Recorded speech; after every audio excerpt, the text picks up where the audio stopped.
وإذا تتلى عليهم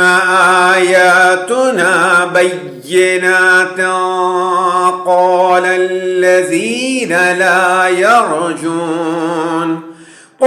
الذين لا يرجون لقاءنا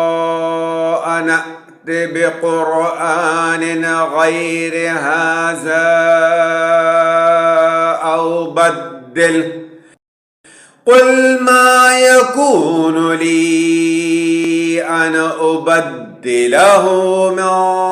تلقاء نفسي إن أتبع إلا ما يوحى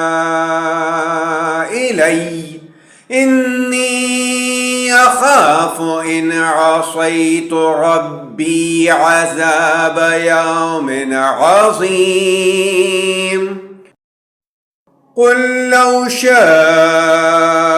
الله ما تلوته عليكم ولا أدراكم به فقد لبثت فيكم عمرا من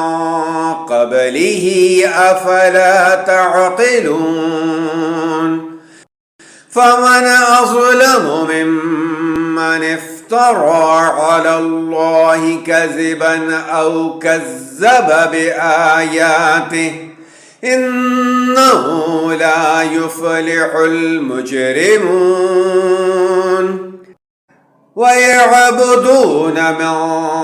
دون الله ما لا يضرهم ولا ينفعهم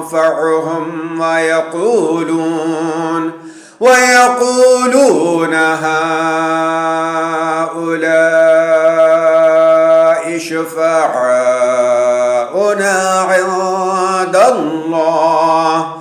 قل أتنبئون الله بما لا يعلم في السماوات ولا في الأرض سبحانه وتعالى عما يشركون